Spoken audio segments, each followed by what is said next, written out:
అందరికీ నమస్తే అండి. రాజకీయ పార్టీలకు కొన్ని విధానాలు, కొన్ని ఆలోచనలు రకరకాలుగా ఉంటాయి. సో, ఆ పార్టీలో రకరకాల స్థాయిలో కార్యకర్తలు కావచ్చు, నాయకులు కావచ్చు, ఎమ్మెల్యే, ఎంపీ, మినిస్టర్స్ వాళ్ళు చేసే కామెంట్స్, వాళ్ళు చేసే తప్పులు సరిదిద్దడానికి కొన్ని పార్టీలు బాధ్యత తీసుకుంటాయి. కొన్ని పార్టీలు మాకేం సంబంధం లేదు అన్నట్టు చేతులు దులుపుకుంటాయి.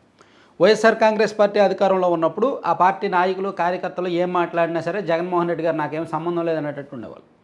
ఆ పార్టీ ఎమ్మెల్యేలు, ఎమ్మెల్సీలు విప్పి చూపించినా సరే పార్టీ పెద్దలు ఏమి స్పందించాల.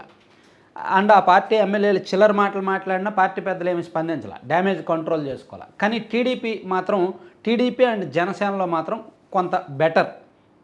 ఇమీడియట్గా డ్యామేజ్ ఏమైనా జరుగుతుంటే ఇమీడియట్గా కంట్రోల్ చేస్తున్నారు. వాళ్ళ సొంత పార్టీ వాళ్ళైనా బయటకు పంపించేస్తున్నారు. ఉదాహరణకు చేబ్రోలు కిరణ్ కుమార్, అతను ఐటీడీపీలో ఒక కార్యకర్త.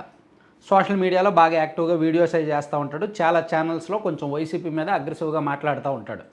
అతను ప్యూర్లీ టీడీపీ మెంబరే, ఐటీడీపీ కార్యకర్తే. తెలుగుదేశం పార్టీయే అతన్ని పెంచి పోషించింది, ఎంకరేజ్ చేస్తూ వచ్చింది. టీడీపీ అనుకూల యూట్యూబ్ ఛానల్లో అతని ఇంటర్వ్యూలు, అతని వాయిస్లు, అతని వీడియోలు పెడతా ఉంటారనమాట. సో ఇలా టీడీపీలో ఉన్నారు ఒక 15-20 మంది ఇటువంటి వాళ్ళు ఉన్నారు. అంతకన్నా ఎక్కువే ఉండొచ్చులే. సో అతను నిన్న భారతి గారి మీద, వైఎస్ జగన్మోహన్ రెడ్డి గారి కుటుంబం మీద చాలా దారుణంగా కామెంట్ చేశాడు. చాలా చెత్త కామెంట్స్ చేశాడు. సమాజం ఏమాత్రం హర్షించని విధంగా అతను మాట్లాడాడు. గతంలో వల్లభనేని వంశీ గారు లోకేష్ గారిని ఉద్దేశించి, భువనేశ్వర్ గారిని ఉద్దేశించి ఎటువంటి కామెంట్స్ చేశాడో అదే తరహా అర్థం వచ్చేలా ఇతను ఈ చేబ్రోలు కిరణ్ కుమార్ అనే ఒక కార్యకర్త, తెలుగుదేశం పార్టీ కార్యకర్త, ఐటీడీపీ వ్యక్తి జగన్మోహన్ రెడ్డి గారి కుటుంబాన్ని ఉద్దేశించి, భారతి గారిని ఉద్దేశించి మాట్లాడాడు. నిజంగా అవి చాలా తప్పు. అవి మదంతో మాట్లాడిన మాటలే. అటువంటి మాటలు అసలు రాష్ట్ర ప్రజలు హర్షించరు. రాజకీయాల్లో మంచిది కాదు ఆ సంస్కృతి. సో టీడీపీ పెద్దల దృష్టికి ఈ కామెంట్స్ వెళ్ళాయి. ఆ వీడియో బాగా వైరల్ అయింది. మేబీ ఆ వీడియో అతను ఏం మాట్లాడాడని అందరూ చూసే ఉంటారు. నేను ఇంకోసారి వినిపిస్తాను. అంటే ఇందాక వీడియోలో అందరూ చూసే ఉంటారు. అయినా సరే ఒకసారి వినిపిస్తాను. చాలా తప్పు అనమాట అతను మాట్లాడిన మాటలు. పోలీసులను బట్టలు ఉడదీసి కొడతానేసి కామెంట్ చేశాడు. ఇది ఏ విధంగా చూడొచ్చు? నిజంగా జగన్మోహన్ రెడ్డి బట్టలు ఉడతీసేవాడైతే వాడి పెళ్ళం ఎందుకని అవినాష్ రెడ్డికి ఉదయం పూట 3 గంటలకు ఫోన్ చేసిద్ది.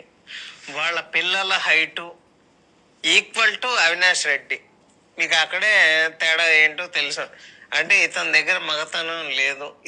సో ఇది ప్యూర్లీ జగన్మోహన్ రెడ్డి గారి కుటుంబాన్ని, జగన్మోహన్ రెడ్డి గారిని, భారతి గారిని ప్యూర్లీ అవమానించినట్టు, హేళన చేసినట్టు చాలా చెత్త కామెంట్లు అనమాట.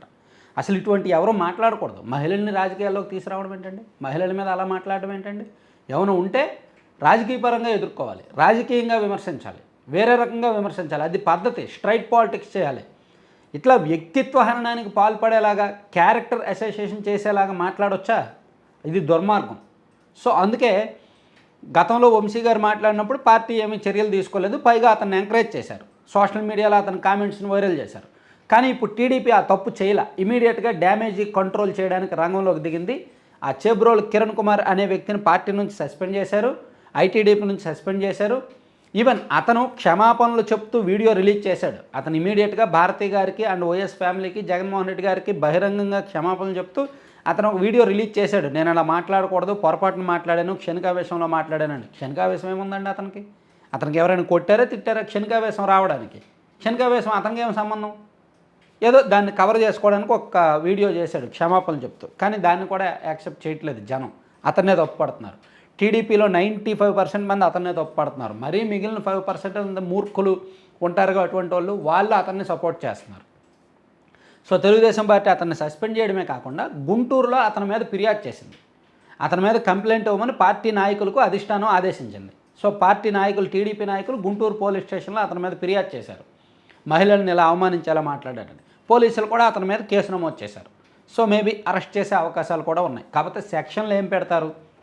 వైసీపీ వాళ్ళ మీద పెట్టినట్టు నాన్ బెయిలబుల్ సెక్షన్లు పెడతారా? ఏదో చూసి చూడనట్టు వదిలేస్తారా? ఏదో నామకే వాస్తేగా అరెస్ట్, ఏదో కేసు కట్టాము, అరెస్ట్ చేసామనేటట్టు వదిలేస్తారా అనేది చూడాలి. Thank you.